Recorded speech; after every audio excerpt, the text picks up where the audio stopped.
Unique American experience. A game described by one turn-of-the-century critic as crude and barbaric, with little chance of survival. But survive it did. Super Bowl program! In Pasadena, California, where today they're expecting a record Super Bowl crowd of more than 100,000.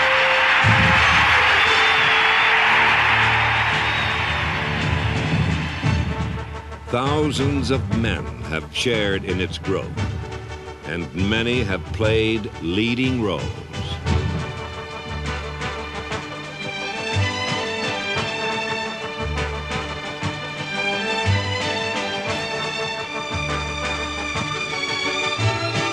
Everybody grabbing out there. Nobody tackling. Just grabbing, everybody.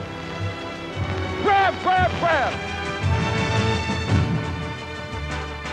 This is a story of mighty men and magic moments, from the individual brilliance of Jim Brown to the special team magic of the Pittsburgh Steelers. Bradshaw running out of the pocket, looking for somebody to throw to, fires it downfield. And there's a collision. It's caught out of the air. The ball is pulled in by Franco Harris. Harris is going for a touchdown for Pittsburgh. Harris is going. Franco Harris pulled in the football. I don't even know where it came from. It's a story about larger-than-life legends, such as Hall of Fame linebacker Dick Butkus, whose ferocious style of play left a lasting impression. He was the meanest son of a bitch I've ever seen in my life play professional football. He didn't like anybody with a different colored jersey. I mean, he really disliked you. It's a story that spans the life of the game's founding father, George Halas, a man who coached the Galloping Ghost in the Roaring '20s and the Kansas Comet 4 decades later, who cherishes every moment in between. Just being a part of the growth of the National Football League. That, to me, is the greatest thrill or event in my life.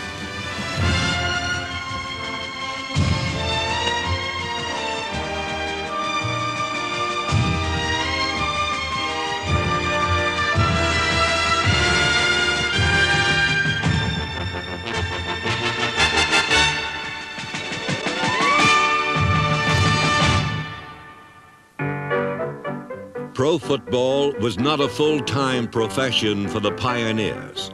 They worked in the mines and mills of Pennsylvania and Ohio by day, practiced at night, and played games on their day off. The pioneers of the pro game played for fun and for the pride of their village.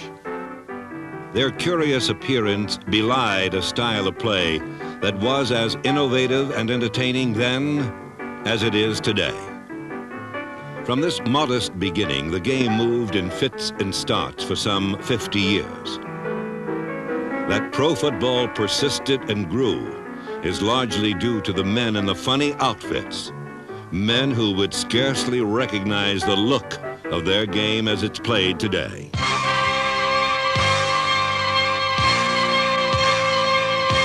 Pro football has evolved from backlots to big cities and into temperature-controlled palaces in the suburbs.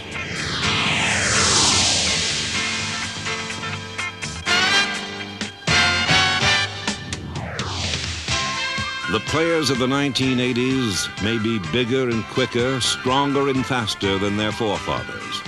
But no matter how you line up the teams, there are still 11 men on a side, and the fundamentals remain the same.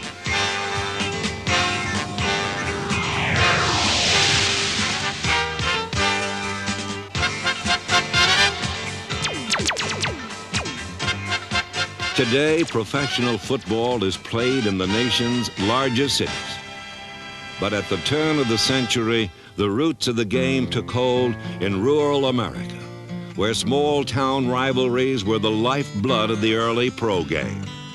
The fiercest rivalry of all was contested in the shadow of the Ohio Hospital for the Insane. The rivals were the Canton Bulldogs and the Massillon Tigers. It wasn't until 1920 that Ralph Hay, owner of the Canton Bulldogs, arranged a meeting to interest investors in forming a league.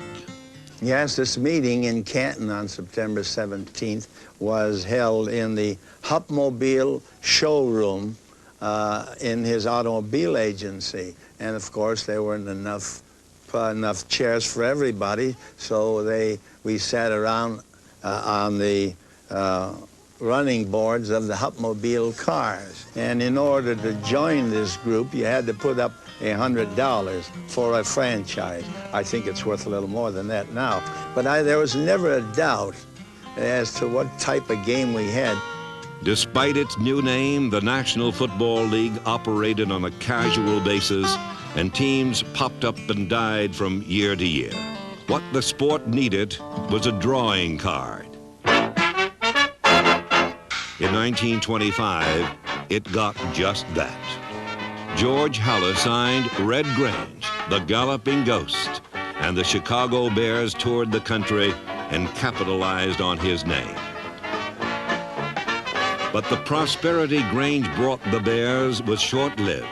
Professional football still lacked structure. One man alone could not make the game. Enter George Preston Marshall, the owner of the Washington Redskins, the master showman who introduced halftime shows, a team song, and a marching band. Most important, Marshall suggested that the league be divided into two divisions, with the division champions meeting for a world title.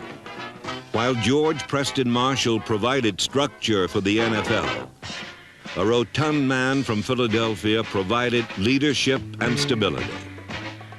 That man was Bert Bell. Well, you know, there always seems to be men for the times. Bert Bell, as commissioner in the late 40s and the early 50s, was ideally suited. He had a great rapport at an informal level with the media. He could relate to players. He was a rough-talking, man's man type of a guy that during those growing years could be a tough disciplinarian, or he could roll with the punches. The fact of the matter is, I don't know who could possibly win this race. I believe that if any team that wins 8 and loses 4 will certainly win the championship of their conference, or at least they will tie it. Bell equalized the league's talent through the player draft. Still, there were empty seats. Bell then proposed to bring his game to the people through television. In the 1950s, professional wrestling was television's #1 live action show.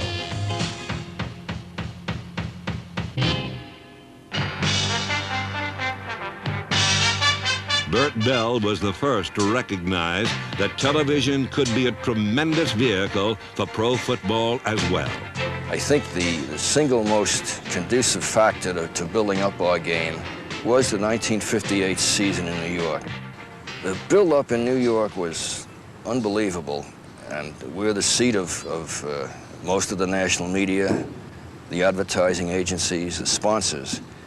And I don't go to cocktail parties much, but the people who did go to them said that the only topic of conversation in any party in New York or any gathering of any kind was and so on.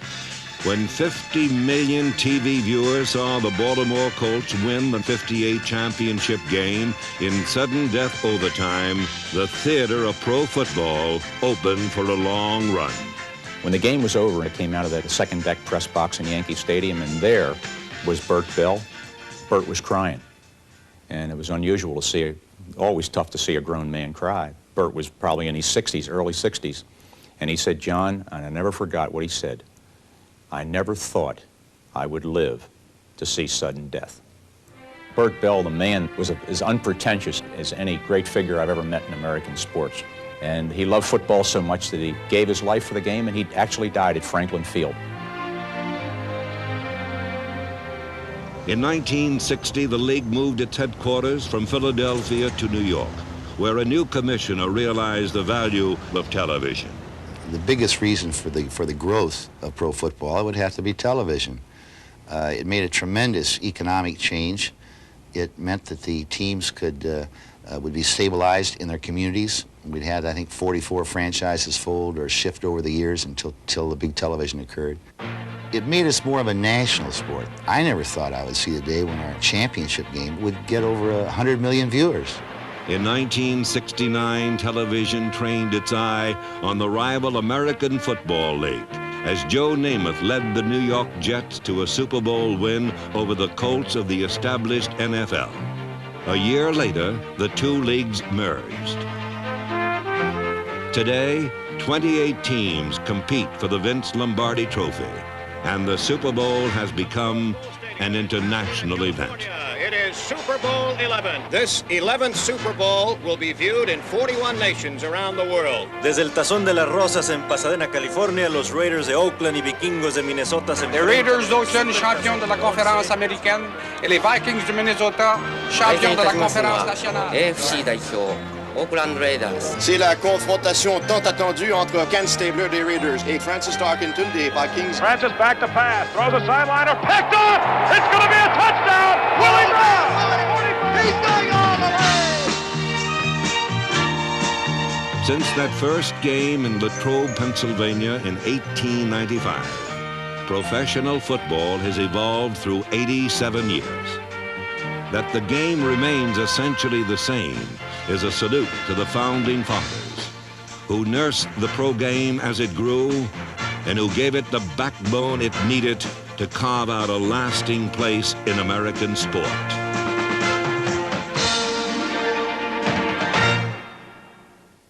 Enshrined here in Pro Football's Hall of Fame in Canton, Ohio, are the legends of the game, larger-than-life figures who helped the sport capture the public's imagination. You know, the fans have always been fascinated by players with special images to match their special talents. The Golden Boys, the Glamour Boys, the Broadway Joes, the folk heroes who sometimes made headlines off the field as well as on, and sometimes not to our own liking. But it even goes back to the 1920s, the days of the Roaring Twenties, if you will, because it was then that one man out of Illinois, he wore the number 77, his nickname, the Galloping Ghost. He was Red Grange. For it was in 1925 when Red signed with the Chicago Bears that he threw the NFL into the national spotlight. The movies may have had Douglas Fairbanks, but pro football had Red Grange. Like Dashing Doug, Grange's name meant big box office.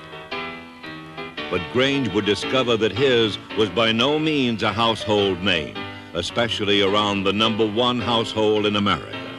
I remember my first trip to Washington, D.C. Senator McKinley called George Halas and myself and invited us to go to the White House. The senator introduced us as George Halas and Red Grange with the Chicago Bears. And I remember President Calvin Coolidge's remark. He said, "Young men, I'm glad to know you." He said, "I always like animal acts." I've said many times that probably I would have been thought more of had I joined the Capone mob in Chicago instead of professional football. By 1950, the NFL's marquee value had increased, and in Los Angeles, the Rams featured a star-studded cast headed by Elroy Hirsch and Bob Waterfield, who nearly relinquished the spotlight to his actress wife, Jane Russell. He wouldn't sign with anybody, you know. He didn't want to know no pro football for him. So I said, "Bab, you can go on through the rest of your life and be known as Jane Russell's husband." I said, "She's made a great name for herself. You can do the same thing in football, and you can be so good in football that Jane Russell will be known as Bob Waterfield's wife." Number 7, Waterfield set the tempo for a swinging, swaying offense. His favorite target was Hirsch, number 40, who in 1951 averaged almost 50 yards on each of his 17 touchdown catches. This receiver with the juking, jitterbugging style was known as Crazy Legs. Waterfield crosses a nifty aerial to Crazy Legs Hirsch. Elroy's change of pace completely baffles Ray Palfrey, and over he robs to complete a 72-yard touchdown. Hirsch's vast popularity led to a movie career, but during the 50s, there was another folk hero who the public scarcely knew. His name was Hardy Brown. Like Paul Bunyan, Brown was a legend among his peers. Hardy Brown was a legend, I would say, because of a technique he used. He played defense. He was a linebacker. And he had a knack of using his shoulder pad when he'd get to a ball carrier. And just like somebody uses a karate chop, he could time that thing out and leverage that shoulder right up into the man and take him down or catch him around the head with it if the man was kind of bucking through the line or going through. And he'd come up there and he'd level him with that shoulder. Hardy was a type of player that really didn't go in with his arms and try to tackle you. He just went in there to hit you with the shoulder. The incident I remember most about Hardy Brown was a time in our game that one of their defensive backs intercepted a pass, and he came back and hit Bill Swiacki on a comeback block, and he hit him so hard I thought that he had killed him.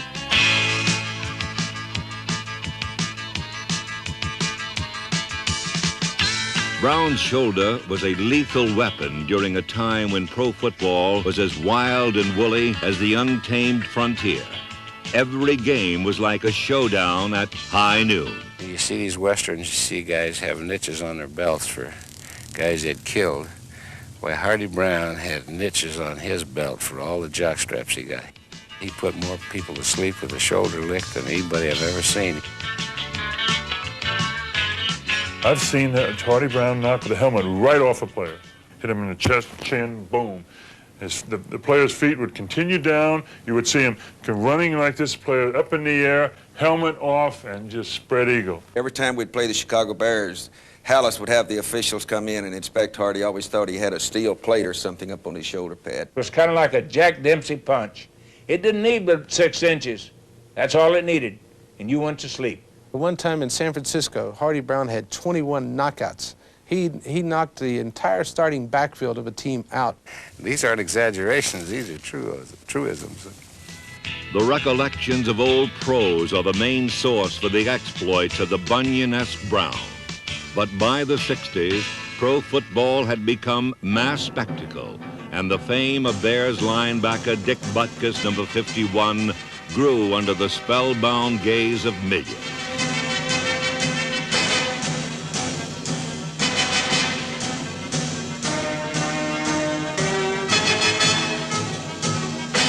For 9 seasons, Butkus played with a bloody rage worthy of a Hollywood horror show.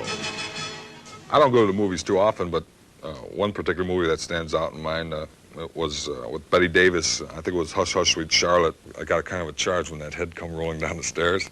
I kind of like to sit there and watch it and see things happen and maybe project those things happening on a football field and not to me.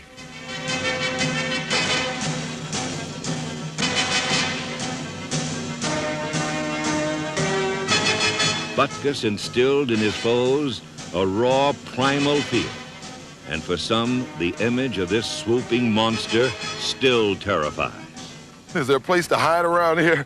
Dick Butkus, Christ. He is the only guy that's ever, I guess, intimidated me on a football field. He was the meanest son of a bitch I've ever seen in my life play professional football. He didn't like anybody with a different colored jersey. I mean, he really disliked you. You know, he went after you like he hated you from his old neighborhood. He would engulf you and try to break your neck on the way down. Butkus was the best football player I've ever played against. The guy never missed you. He was just a great, great football player. I never saw a guy play the game more intensely than Dick. If there's a double, there's a heaven and a hell, and there's a double to a running back, this was Satan. Dick Butkus was pro football's satanic majesty, but the game's royalty also included men of angelic bearing. Paul Hornung and Frank Gifford embodied their era's sophisticated cool. These were 2 supremely versatile halfbacks for championship teams. Number 16, Gifford of the 50s Giants, and Hornung, number 5 of the 60s Packers. Hornung also played hard off the field, and once his Playboy exploits provided the material for a pep talk he gave his teammates. It was tough to get the Packers up. You know, we were in California, and I could just sense the guys were very, very tight, you know, and they were just, you know, a little even nervous. And I got up and I said, look, gang, I said, I'm not going to give a great speech or anything. I came out here from Fort Riley, Kansas, where I was stationed as a private in the Army. I came out here for two things. I said, I took care of the first thing last night, and now let's go out and beat the 49ers. There was a great roar, and everybody kind of just laughed and, you know, had a kind of a joke, and they relaxed it. And, of course, Lombardi was going berserk in the other room. The Golden Boys' non-stop search for fun made scintillating copy. It's a lot easier to write about a halfback who scores touchdowns, who's single, and likes the ladies. There's not much to write about an offensive tackle who's married and has 3 kids, and if he does fool around on the road, he don't want anybody to know about it. So the writers are naturally going to go to your single-type football players who've got a little bit more color anyway. In 1965, Manhattan became the personal playground of the most colorful player of them all. When Joe Willie Namath joined the Jets, he brought sex appeal to the NFL.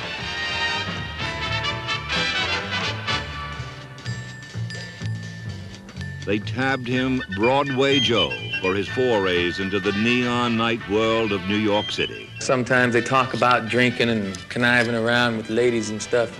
You know, it seems almost un-American to me for a bachelor not to marry, you know, go around having a drink with a lady now and then. And why all of a sudden that's become an evil in me, I don't know, but some people don't like it. Well, you can't please everybody. I'm just trying to get along, you know, just trying to get by. Look at that shot. Namath's white shoes and shaggy hair established him as a trendsetter. So did his prodigious arm.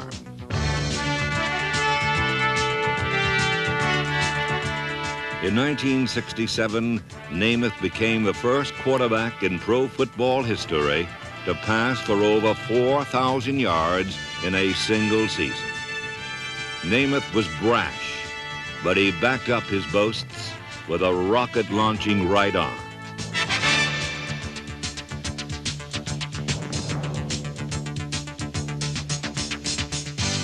I don't know where anybody else's head is. I don't know what kind of game they call. I feel I can throw as well or better than anybody. And I think mentally, throwing the football, well, I feel confident I can play better than anybody that's ever played the position. For 12 seasons, Namath's arm was the current that ignited the Jets, and his competitive nature was a rallying point for his teammates.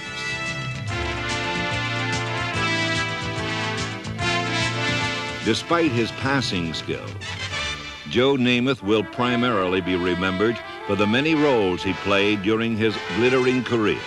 It was only natural that he would go on to seek fame and fortune in the movies. But no Tinseltown epic could ever equal the real-life saga of Roger Staubach. It began in a blaze of glory at the Naval Academy. After graduation, Ensign Staubach served his country. Then, 6 years later, he touched down in Dallas. During his tour of duty with the Cowboys, he artfully eluded danger with a proficiency that earned him the tag Roger the Dodger.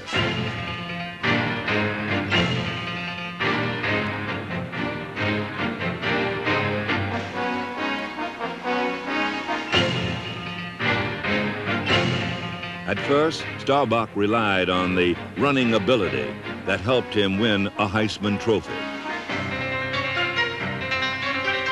But this was a man of discipline, and he molded himself into a peerless pocket passer in Tom Landry's imaginative offense. In an era of godfathers and easy riders, Staubach was a refreshing throwback to old-fashioned, all-American values. Roger's become the prototype, I guess, for the type of person that you'd want to have representing you in the National Football League. And I think he's a type of person that you want your youngsters looking up to, because he He loves his family. He's a great moral person. He's something special to all of us. Sergio, it's on two. It's on two. Ready? Break. Staubach would become the top-rated quarterback in NFL history, and the Cowboys became the league's most glamorous, thrilling team. During his career, he directed Dallas to 10 consecutive winning seasons and 2 world championships. Ensign Staubach attained the rank of Captain Comeback as he generated 23 come-from-behind victories, 14 of them in the final 2 minutes or in overtime.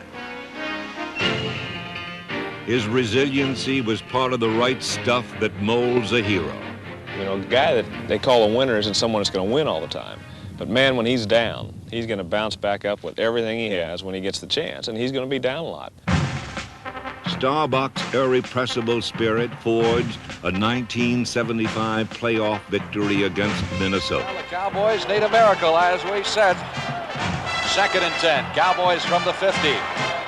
Again, Staubach has him in the shotgun formation. Roger takes the snap, pumps it once.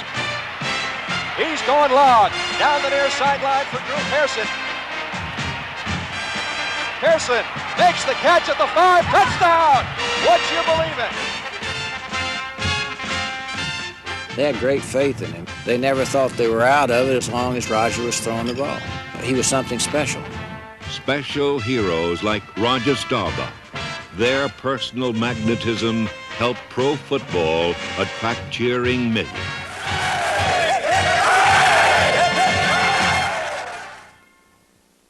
For over 60 years, men have been devising ways to advance the football. But perhaps the most spectacular and exciting way is through the forward pass. Someone once said, when you put the ball in the air, 3 things can happen, and 2 of them are bad: interceptions and incompletions. But passing is and always will be a lethal offensive weapon. Let's face it, the most memorable plays in football history have occurred when the quarterback has gone to the air. 23-22 in favor of Cleveland. And the Vikings trail by 1, but the crowd has not given up yet. 5 seconds left, first down, Cleveland 46. 3 wide receivers right, Kramer back to pass. He's going deep, down the right side, and it is fought for, and it is touchdown! Touchdown! Great God! I don't believe it! I don't believe it! The Vikings are in the playoff. Absolutely one of the great dramatic finishes of any football game anywhere. 28-23. The forward pass. It brings teams from behind. It brings millions to the edge of their seats, and it brings magic to the game. Man was meant to fly, and the first to realize it was Washington Redskin owner George Preston Marshall, a peculiar little showman who signed pro football's first big-name quarterback in 1937. Sam Adrian Baugh was a tough, whip-thin passer who brought with him a thick Texas accent and the most accurate passing arm in the game.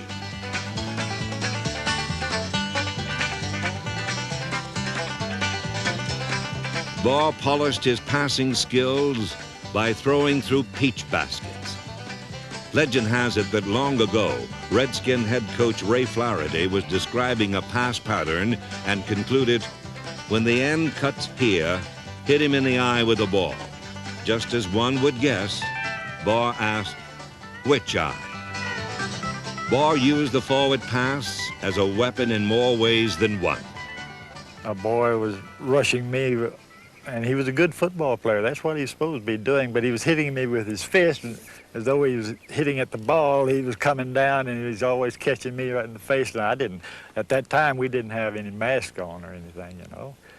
I told him one time, well, the next time we call a pass, that I told him not block him, just let him come. Well, I threw the ball and hit him right there on where that headgear went across his forehead, and I guess it shut off the blood or something, and Anyway, he stood there a minute and just fell flat on his... I thought I'd killed him. It scared me more than did him. But it didn't help a bit because he still came just as hard next time as he did before. Only one passer led the league 6 times, and once he completed 70% in a season.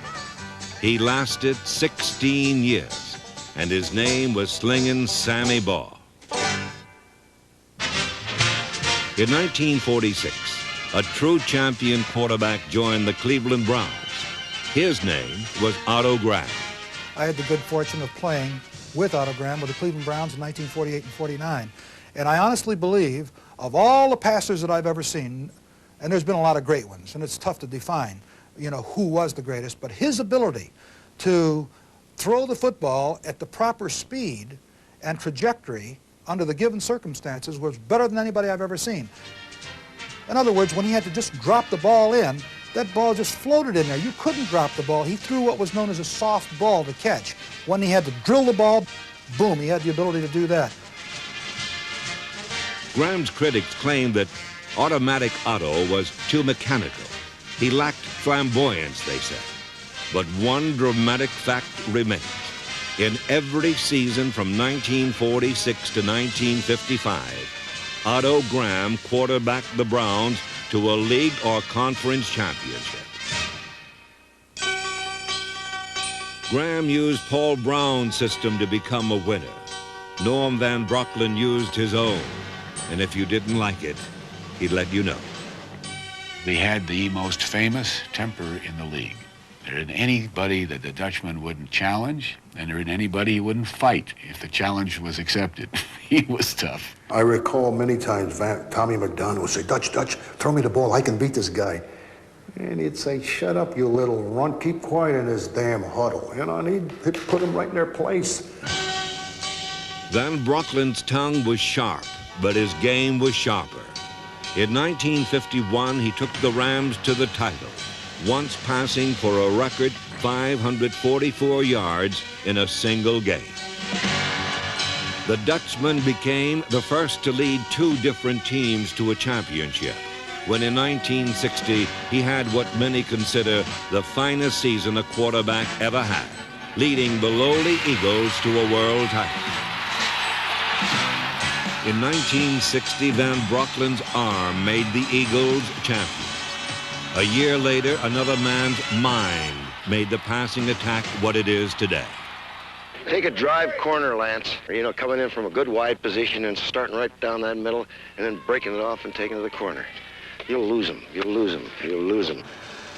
With his one-eyed assistant humming by his side, Sid Gilman experimented like a mad scientist. Inside his brain, a maze of passing formulas emerged. Formulas that made his Chargers the AFL's most explosive passing team. Well, I believe the father of the modern passing game is Sid Gilman. Sid, I think, was really the first man that utilized the rules as they were written. He found that every receiver was eligible. Sid's formations, his pattern combinations, the utilization of all eligible receivers, Sid put them all together into a passing package, so to speak, and then developed it from there. He looked at the rules of the game and who was eligible and where they could go and utilized every receiver. Sid Gilman and Oakland's Al Davis were to the passing game what Werner von Braun was to rocketry. They were forefathers who took a generation rooted in the ground and launched it into the skies.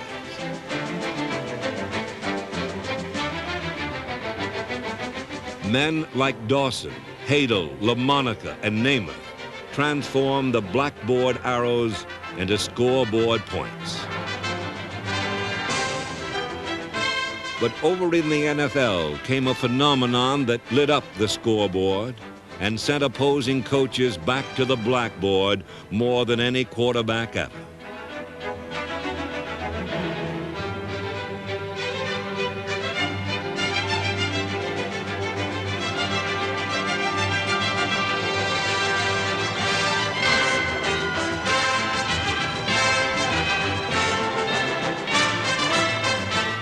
Fran Tarkenton was an artistic mutation. a fluke of the times. He scrambled and passed through snow, ice, and sleet. And when he was done, he had thrown more passes and completed more passes for more yards and more touchdowns than any player in history.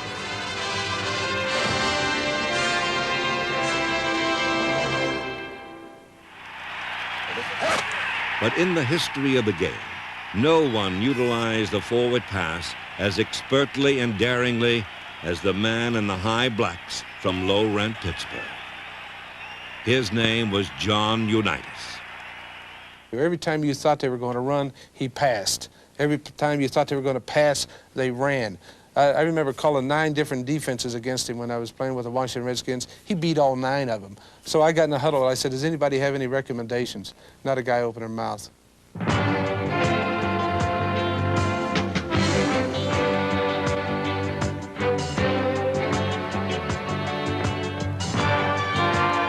Unitas brought to his position the quality a great actor brings to a great part.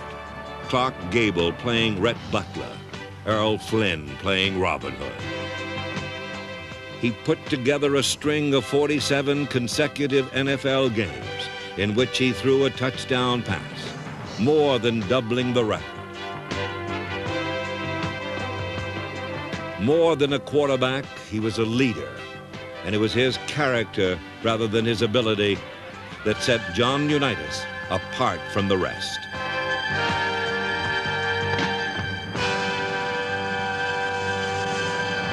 I have to believe that he was beyond intimidation.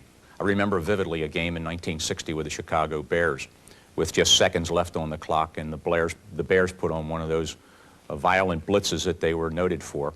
Unitas was bleeding from 2 or 3 places on his face. There was about a 5-minute referee timeout while they repaired Unitas, and the Bears were right 6 yards away looking at this man and knew that he was in dreadful straits as far as being in a physical way. His face was battered and torn. His nose was bleeding. He had one eye above the eye was torn and cut, and they patched him up as best they could. There was like 48 seconds left on the clock, and John had one more shot in the gun and raised it and hit Lenny Moore for 6. I'll never forget the reaction of the crowd. The crowd couldn't believe it. There were at least 3,000 spectators waiting outside Wrigley Field, and I've never, ever seen it after any athletic event, and I've been a sports writer for over 30 years, where the crowd waited to just see what manner of man is this. And as Unitas went through the crowd, they were just there to revere him and to look at him. From Slingin' Sam to Johnny U to Joe Montana, each has proved time after time that indeed the most memorable plays in pro football history have occurred when the quarterback has gone to the air. 58 seconds remaining at the 6-yard line of the Dallas Cowboys. Everything hangs in the balance now. The season, the outcome of a Super Bowl berth hangs in the balance. He has the ball. Montana rolling out the right, looking toward the end zone, throwing under pressure, throws his pass, caught by Clark. Clark got a touchdown. Dwight Clark has it. It's a touchdown for the 49ers.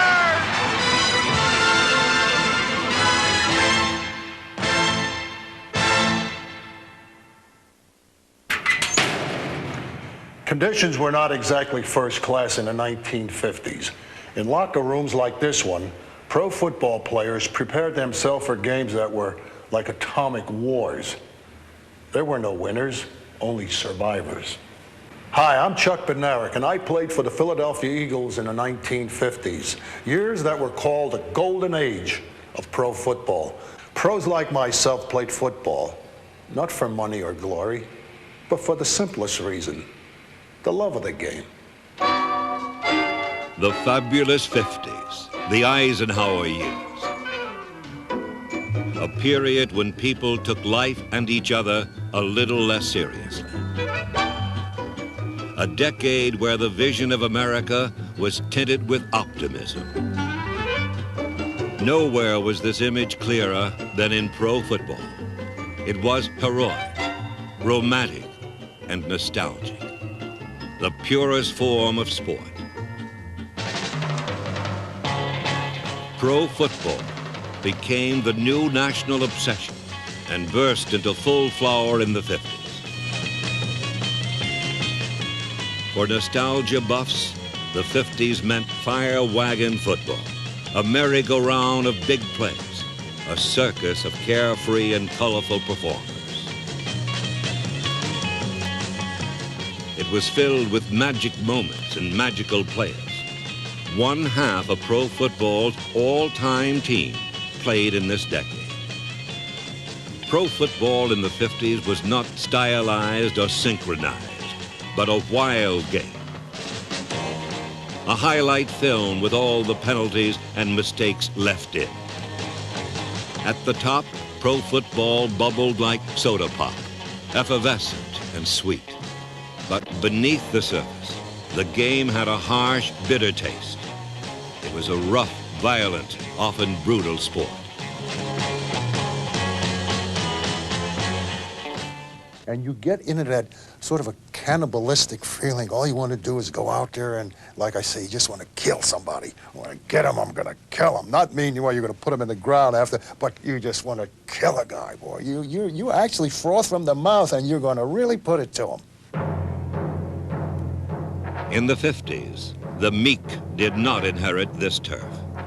There were bitter rivalries between teams and fierce grudges between players. One that festered for years concerned the Rams' Deacon Dan Towler and the Colts' Art Donovan. I said, let's get Deacon Dan. That was our time. He said, fine. So here comes the Rams out of huddle. Van Varken was the quarterback. He hands fake handoff to Deacon Dan. He comes into the line. They pitch the ball out to a halfback, and Finn and I got Deacon Dan down on the ground. We're really going at him. So the official grabs us. He said, if you guys do that again, it's going to cost you $100. I'm going to throw you out of the game. We didn't know the Deacon Dan, he ran off the field. And they put the other fullback in named Tank Younger. And they both look alike. They were 6'3", 240 pounds. They're both black, so unless you knew the number, you didn't know how they were.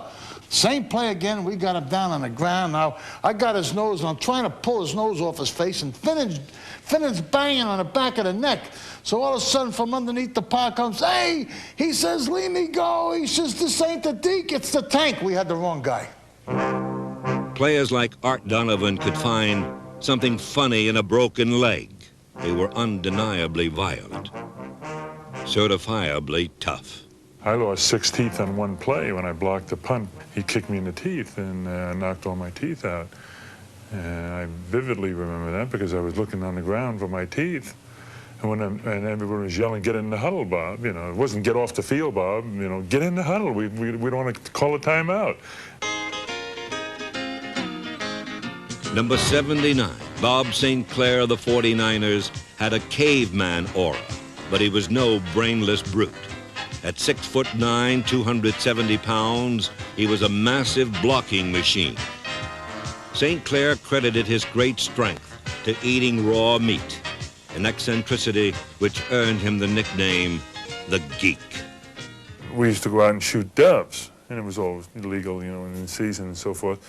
And I would take the doves, and I remember one day, I had about 12, maybe more than that, 12, 15 doves. And we were plucking them and cleaning them, and I would take the heart, you know, and I was making a little pile of dove hearts over here in the corner. And then this kid from Nebraska came over and said, what are you doing with that pile of hearts? And I said, why, I'm going to eat them. That's why I put them over there. And he said, what, are you going to make some kind of a sauce? I said, sauce? No, these are real good this way here. You see these? And I put 2 in my mouth and was chewing on them and looking at them. And I thought he turned 3 different colors. I thought he was going to faint right there. He ran out of there. I'm sure that he would call back to his girlfriend or his wife or his mother or something in Omaha and say, there are cannibals out here. The 1950s produced the most outlandish cast of characters in pro football history. A witch's brew of monsters, mavericks, and magicians. The most colorful team in the league was the Detroit Lions, a riotous bunch of revelers who loved wine, women, and song. Their party shaper was quarterback Bobby Lane. One time we passed him at halftime, coming out for the second half in Baltimore.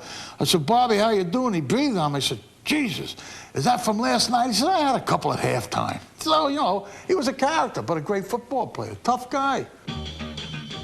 This blonde, slightly pudgy Texan played football and lived life in flamboyant style. In a city of working men, number 22 was a workmanlike quarterback who appeared to do nothing right except win.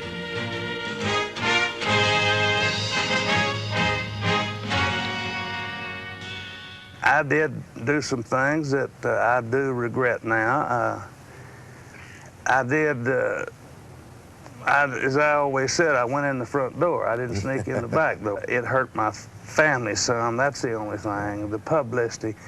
Everybody knew me in Detroit, and I couldn't go anywhere without some conversation. A teammate once said, when Bobby said block, you blocked. When he said drink, you drank. Lane and the Lions typified a sense of adventure, something that transcends statistics, a flair that endures in the memory. Hit him, he didn't care. Play without a face mask. And then you really went after him. 3 of us hit him at one time, and they all holler, "Watch out, Bobby, here they come." And when he got him back in the offensive huddle, he kicked 2 of them. He kicked Kriegman right in the legs. He was so mad at Kriegman for missing Marchetti, he kicked him right in the shins. Kriegman stood there and took it. Bobby was hot-headed and explosive. He played full tilt every moment and expected his teammates to do the same. Under his whip, the Lions won 4 Western Conference titles, 2 NFL championships, and became more important to Detroit than General Motors. While the Lions were consistently of championship caliber, other teams also shaped the history of the 50s. The Los Angeles Rams dominated the early years with a glamorous team that possessed more skilled players than any team of the decade. The Rams rang up points like a pinball machine, and the results of their games read like old-time basketball scores. In 1956, George Halas's Chicago Bears were primed to win a title with their bruising style of play. But 1956 belonged to number 42 quarterback Charlie Connolly, who passed the New York Giants to an NFL championship. All across the 50s stretched the shadow of the most dominant team, the Cleveland Browns. In 10 years, the dynasty created by Paul Brown captured 7 Eastern Conference crowns and 3 NFL championships.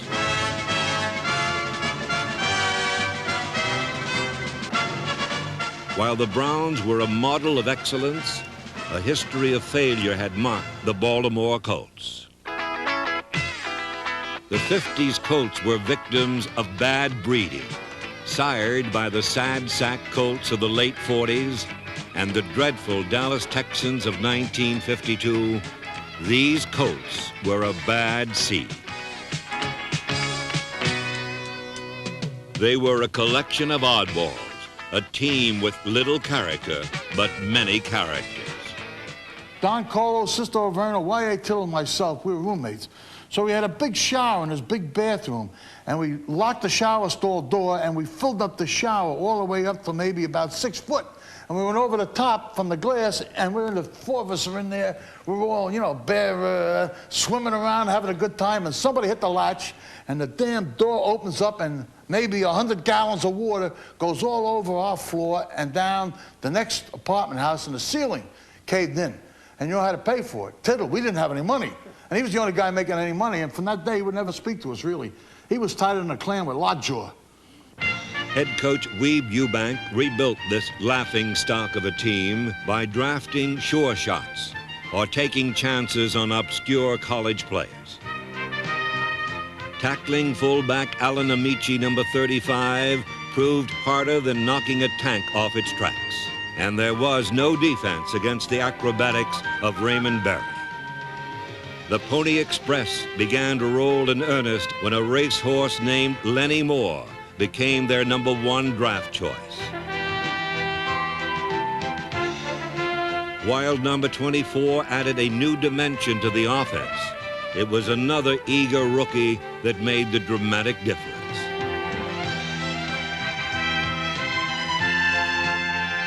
Johnny Unitas transformed himself from a $6 a day sandlot player into an NFL quarterback and transformed the Colts from chumps into champions. We had a football team that, laughed together, played together, lived together, liked each other. It was a rare combination of personalities and talents, and I think the Colt team in those years was the best place in the world to be. Great ownership, great leadership, and great players.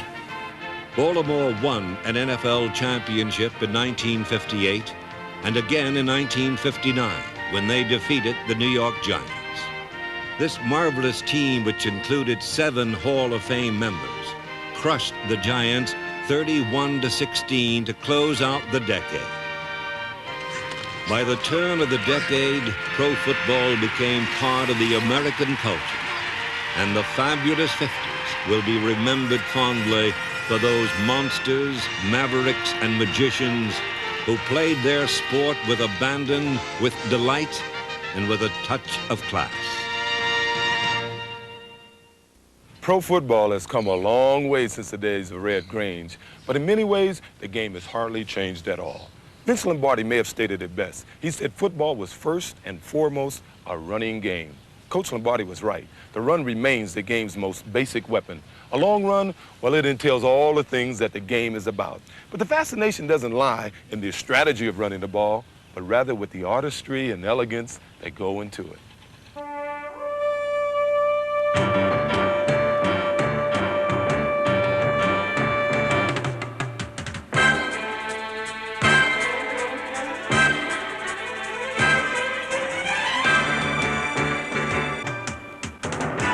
Watching a man run with a football can be a beautiful sight.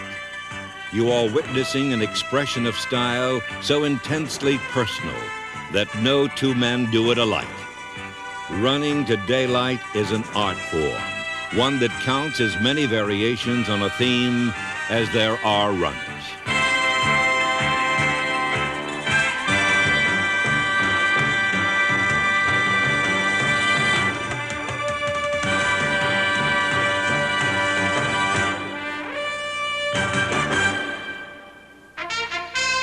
In the 1950s, Hugh McElhenney introduced a style unlike any that had come before. The man they called the King ran all over the field in pursuit of the goal line.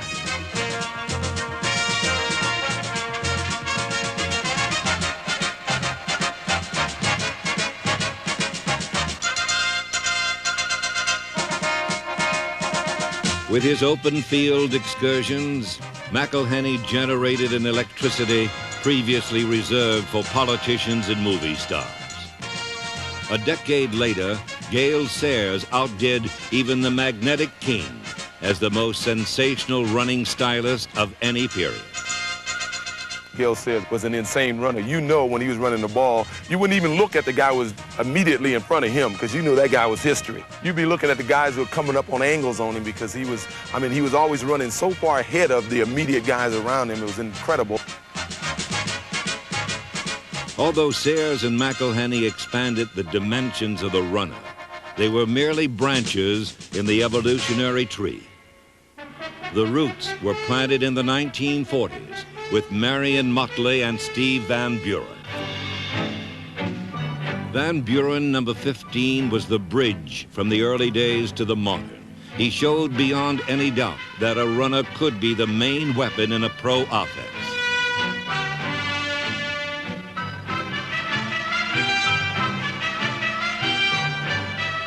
Motley, at 240 pounds, was the first big back with the speed to outrun defenses. He certified that fullbacks could be more than punishing brutes.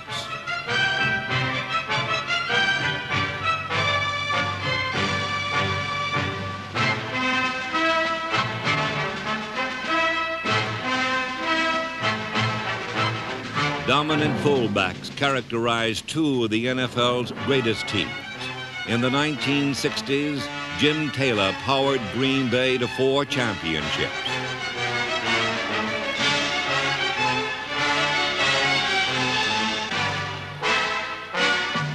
The 70s produced 4 Super Bowl titles for Franco Harris and the Steelers.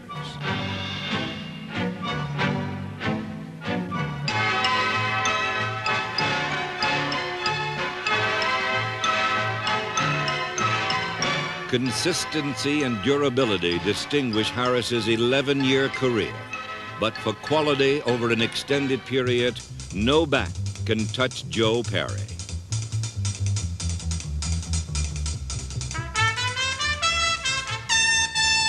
Perry spanned 3 decades, from the 40s to the 60s. As an undersized fullback, he was neither powerful nor deceptive. He simply had great speed.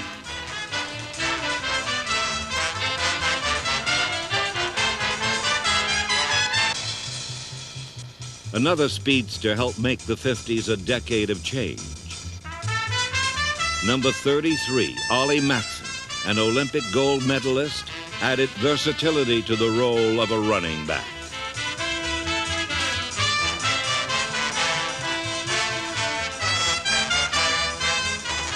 Excelling in all facets of offensive play, Matson's talents could be so overwhelming that the Los Angeles Rams traded 9 players just to get him.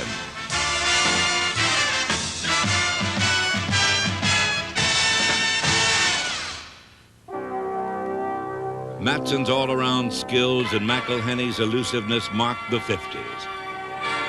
The 60s saw Sayers' brilliance, and in 1972, the NFL witnessed the coming out of O.J. Simpson.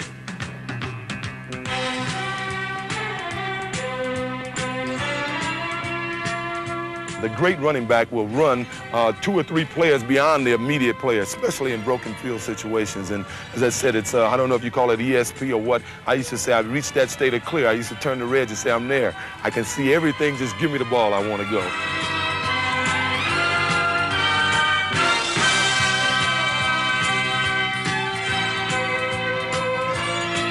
A world-class sprinter, Simpson's speed was matched by his instinctive ability to change direction. The NFL's premier runner in the 70s, the Juice, was the target of all who faced him. And we figured out scientifically, without any prejudice, who's going to win the ball game. The Steelers are going to win because they're hungry. They didn't have no breakfast today. They've been waiting for the Juice.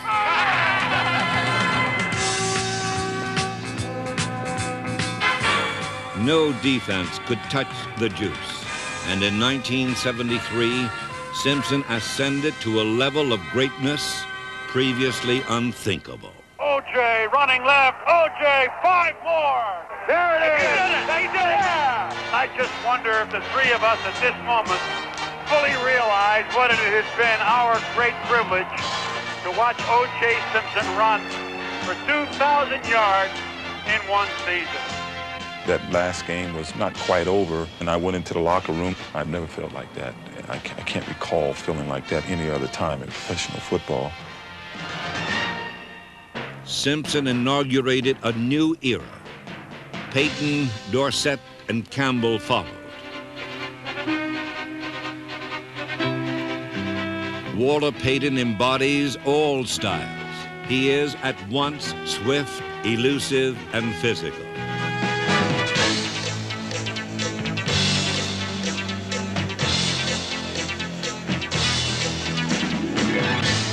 Walter has 2 qualities that you don't really have in one running back normally. He has great speed, but not only is that, he has great strength for his size. Not only do you have to plug the hole up, but you got to plug the hole up twice, you know, because he's going to run through you, he's going to run through your tacklers. So when you combine that kind of strength with good balance and great running ability, then you've got to have a premier running back. I don't think any question that Walter Payton's the best in our business today.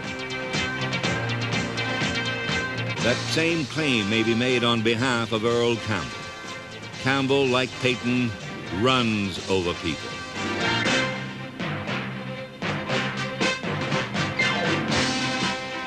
In 1980, he joined Simpson as the only other back in NFL history to surpass 1,900 yards in a season.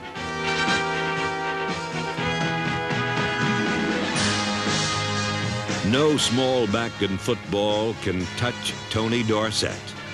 At 185 pounds, Dorsett possesses lightning acceleration and an extraordinary move. He'll go in the hole, and right when he makes contact with a guy, he'll spin. He'll just spin right around. It's almost like watching Earl or Pearl Monroe with a basketball. Dorsett, Campbell, and Payton, each deserving of a place among the NFL's greatest backs. But to find the best, you have to return to the 1950s. Jimmy Brown was, without a doubt, the greatest football player to ever put on a uniform. I mean, he could just do everything with it. And when you talk about tough, he was just tough because he was such a great talent that he could run with that football.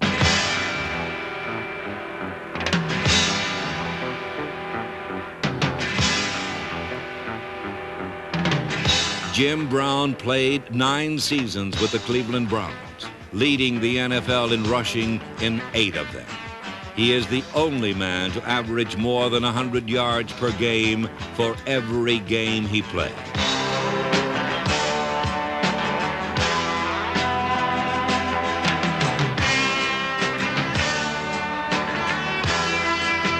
Nearly 20 years after his retirement, Jim Brown still has gained more yards and scored more touchdowns than any other runner in NFL history.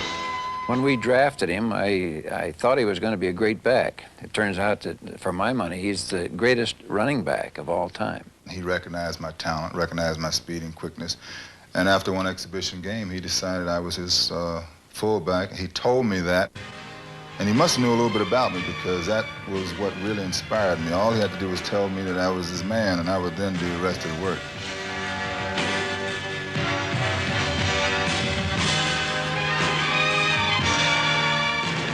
I played 9 seasons, I never missed a game, and I never laid out on the football field. Guys now accept the fact that they can be hurt slightly, run off the field, get themselves together, and come back.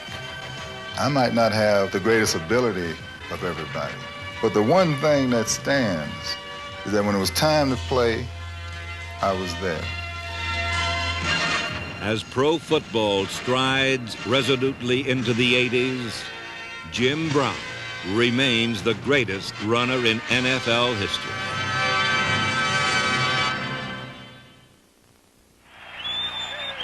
In the history of professional football, there's never been another job quite like head coach. I think after all these years, Mike, that I could come out here and be nice and relaxed. Geez, I'm a nervous wreck.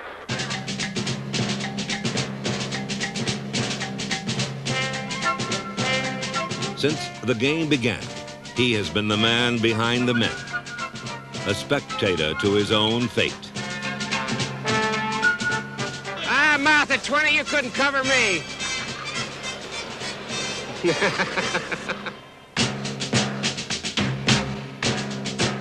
A few head coaches are legends for what they have given to the game and for their ability to win. Everybody's grabbing out there. Nobody tackling.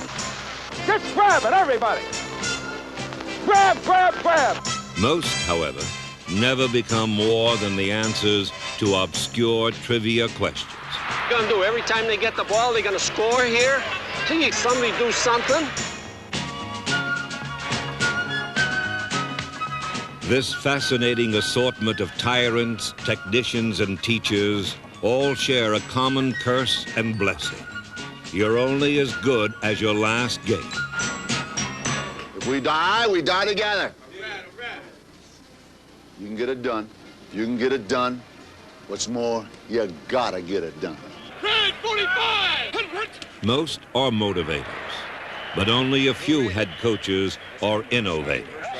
Flat reverse right, fake 23.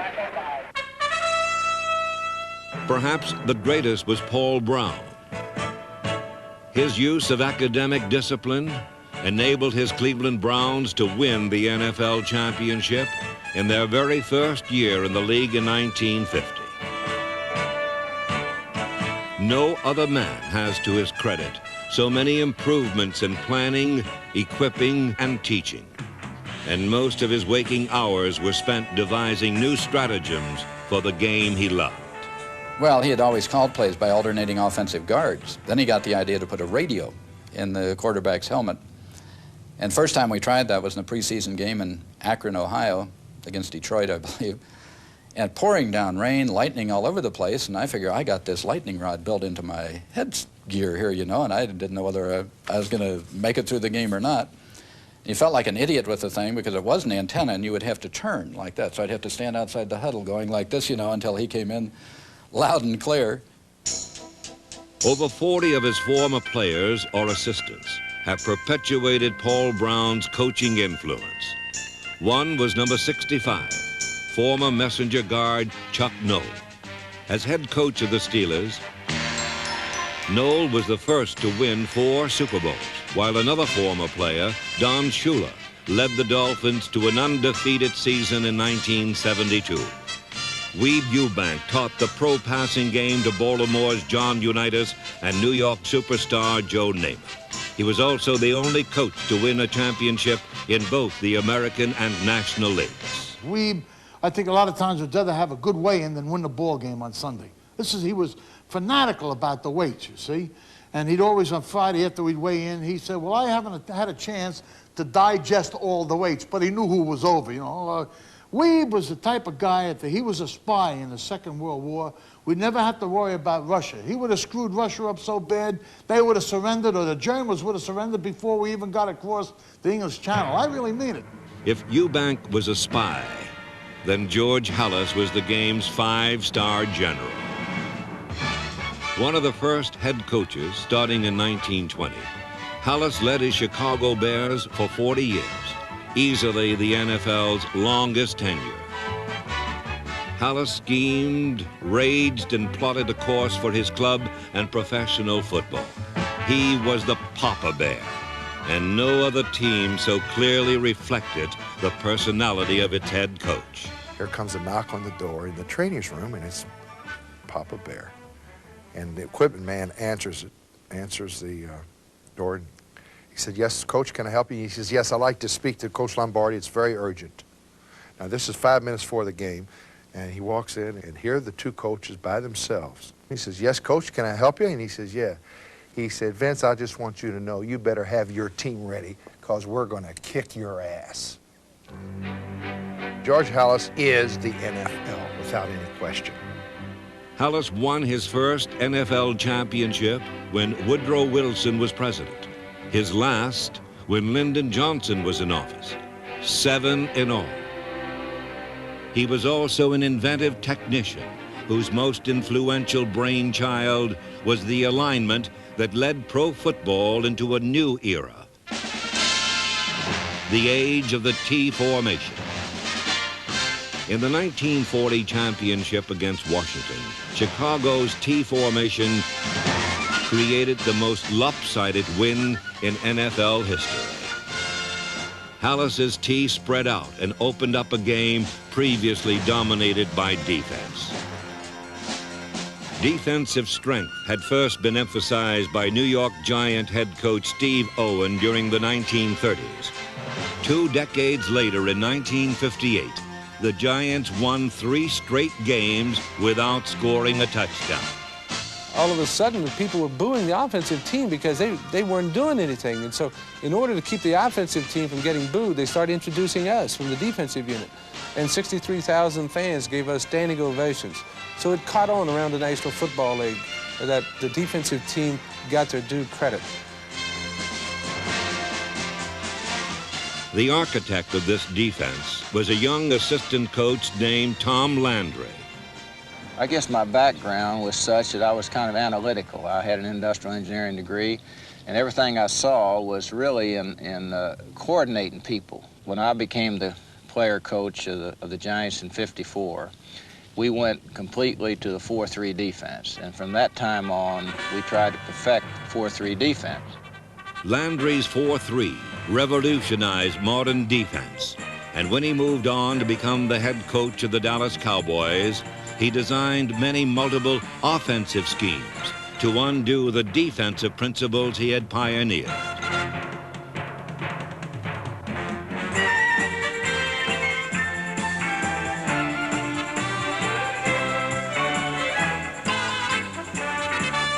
Landry's scholarly and unemotional approach to an intense game is but a mask, hiding a determined will to win. For Tom Landry and all the other members of his profession, game day is filled with frustration. All right, out of bounds. Oh, no! Oh, no! The hell's the white line for? Hey, Airman! Hey, you over-officious jerk! My daughter could do better! My daughter could! You're thinking... You guys made an error there. That was a lateral from upstairs. We didn't see it either, but it was a lateral, that last pass. Oh, no! That was on the ground! That was on the ground! Oh... They're killing me, Whitey! They're killing me! Douglas! Douglas! You go back in the game till I tell you to. Understand, Harmon? You're in the big leagues now. You understand? Yes, sir. Well, let's start growing up. Get out of bounds, Speedy. Out of bounds, you stupid guy! God almighty! Why don't we do that? God almighty! God, I can't believe it! What are we doing? You all ought to be ashamed of yourself. Shit, you got to get out there and you got to block, you got to tackle, you got to cover, you got to protect. That's a rotten exhibition of football. You ought to be ashamed of yourself. You deserve the booze they give you. The first rule of coaching is to win. The pressures can tear a good man apart. There are so many ways to fail, and a head coach must accept absolute responsibility for them all. In 1959, the Green Bay Packers hired a man who would turn a crew of losers into a romantic team of legend.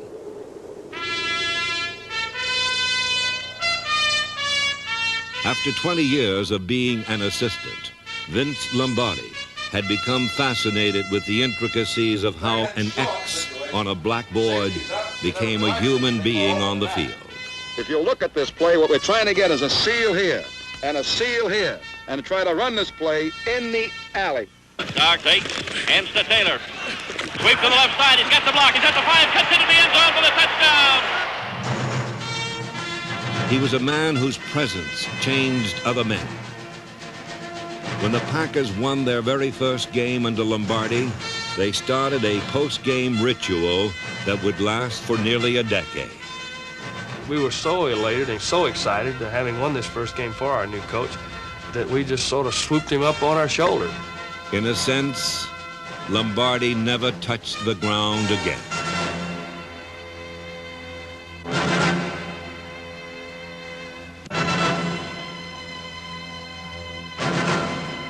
In 9 years, Lombardi's Packers won 99 games, 6 conference titles, and 5 NFL championships.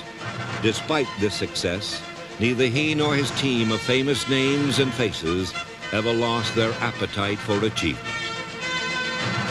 A lot of people say that Vince Lombardi doesn't like to lose. Well, of course I don't.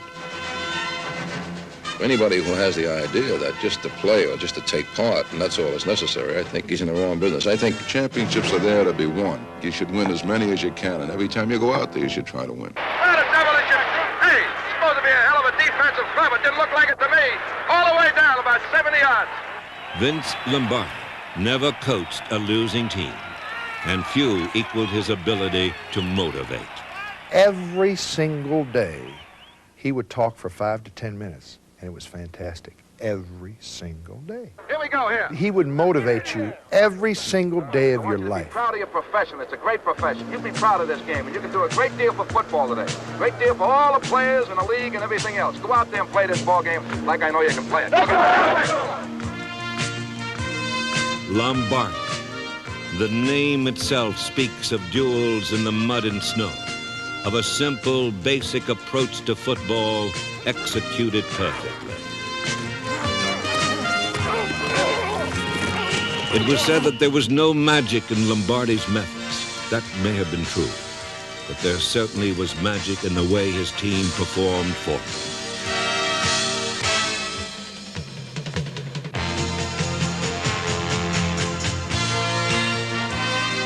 Beneath his stormy surface flowed a warm tide of compassion and concern for his players that brought out the best they could give. After winning the first 2 Super Bowls, Vincent T. Lombardi died of cancer in 1970. In memoriam, the National Football League named its ultimate prize, the Super Bowl trophy, after him. It was a fitting tribute, emblematic of the pinnacle that head coaches have sought to climb throughout the history of professional football.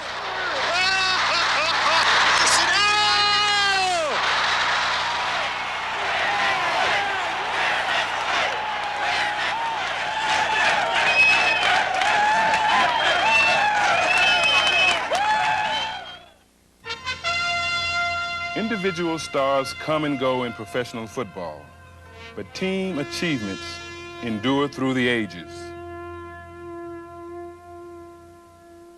For 40 years, the Pittsburgh Steelers were the NFL's least successful football team. But in the 70s, as you can see, all that changed. Many things go into the making of a championship football team. But for the truly great teams, history's finest, they all had that special ingredient, that collective will to win that set them apart from all the rest. In Pittsburgh, that will to win was what gave our defense its distinct personality. Left, sprint left! In a word, we were intimidating.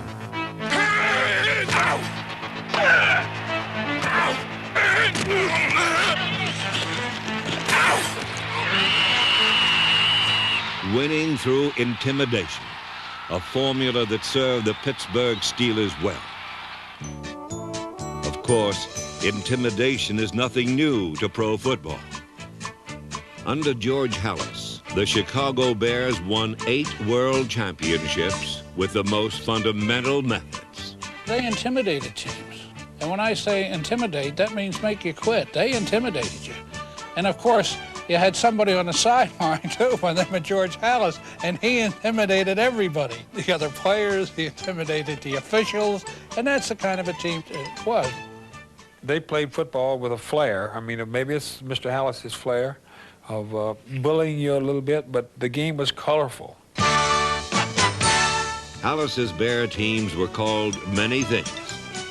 Colorful is the mildest of descriptions. I don't think Halas really cared whether he won or lost, is whether he hurt the other team. We'd get to the stadium. I remember one time we pulled up in front of Wrigley Field, and we were on a bus, and the Bears had a guy, defensive left tackle, named John Kremchek. And he looked like a hobo, like he just got off a freight train. And he was a mean-looking guy. He had hair growing out of his nose, inside and outside, and he had bushy hair. I mean, he looked like a Neanderthal, man. And he's standing out there before the game with the newspaper guy, and he's warming his hands over the fire like they had a barrel there. And Weeb Eubanks looks at him, and he says, look at him, look at him. Look at that big, dirty, ugly-looking bum. He says, he don't throw no chillin' to me. And George Prees, who had to play against him, said, well, God damn it, Weeb, you don't have to play against him. And we went out, and they killed us.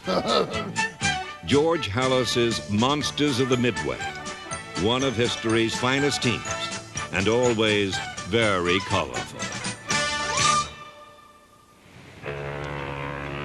Only one NFL city has celebrated more world championships than Chicago, a small town in northern Wisconsin, famous for meat packing and toilet paper, as well as ungodly cold winter days.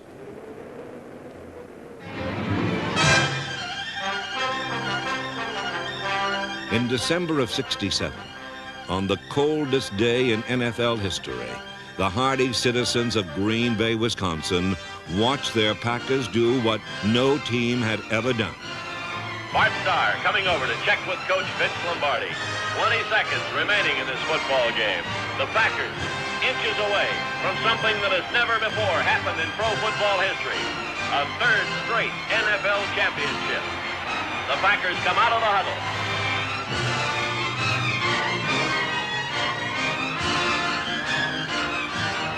Starr begins the count. Takes the snap. He's got the quarterback sneak, and he's into the touchdown. The Packers are out in front. And the Green Bay Packers are going to be NFL champions for the third straight year. The Green Bay Packers went on to win back-to-back Super Bowls. In the early 70s, Don Shula's Miami Dolphins equaled that feat and along the way accomplished something even the Packers hadn't done. With machine-like precision, the Dolphins powered through the 1972 regular season undefeated. A pair of playoff victories put Miami in the Super Bowl. And there in January of 1973, they became the only team in NFL history to finish a season undefeated and untied.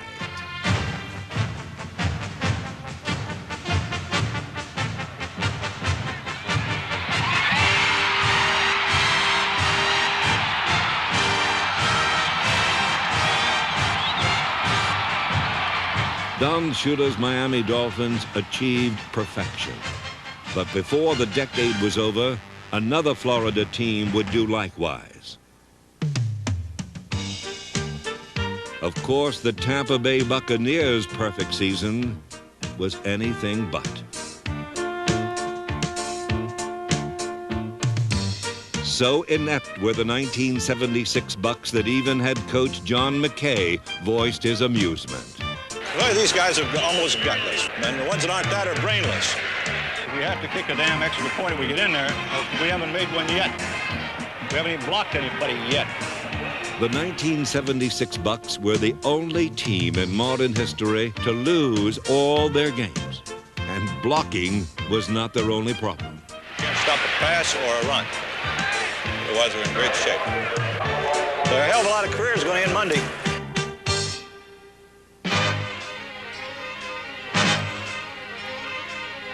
In marked contrast to Tampa Bay's ineptitude was the consistent excellence of Tom Landry's Dallas Cowboys.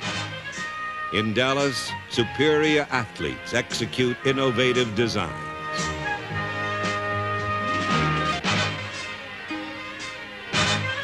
From computerized scouting to choreographed halftimes, no team has launched so many innovations. And for the last 2 decades, precious few have been more successful.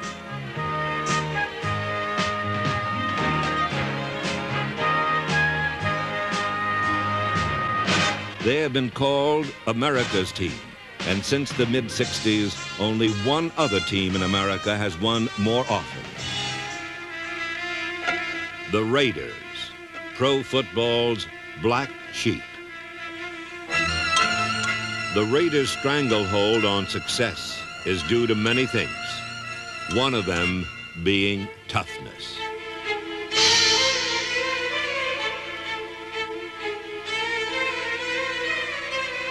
Another Raider trademark is their ability to win games in the final seconds, just as they did against the defending world champion Miami Dolphins in the 1974 AFC Championship. A classic Raider comeback. There he is, fading, looking. He's under the gun. He's hot, he throws. It is! Oh, he caught it! He caught it! Unbelievable! Unbelievable! And it goes crazy here in the Coliseum. When the Oakland Raiders beat the Dolphins that day, a lot of people labeled that game the real Super Bowl, meaning that with Miami out of the way, the Raiders would coast to the World Championship. But the following week, they had to play us. During the week, Coach Noll came into a team meeting, and he did something completely out of character for him. He said he just wanted to set the record straight. He said that the people in Oakland and the world thought that the best team in the NFL was in Oakland. He said, I want you guys to know that the best damn team in football is sitting right here in this room. We lived with Chuck's words the rest of the week, and it affected every member of our football team. That Sunday in Oakland, there was no way we were going to lose.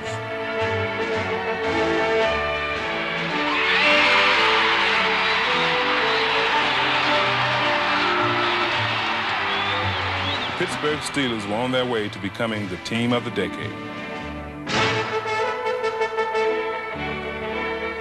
Steeler coach Chuck Noll believes in drafting the best athletes available.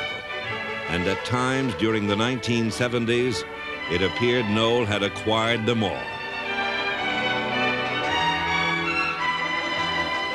At no time were Pittsburgh's intense performances more brilliant than in Super Bowl competition, where they won an unprecedented 4 times in 6 years.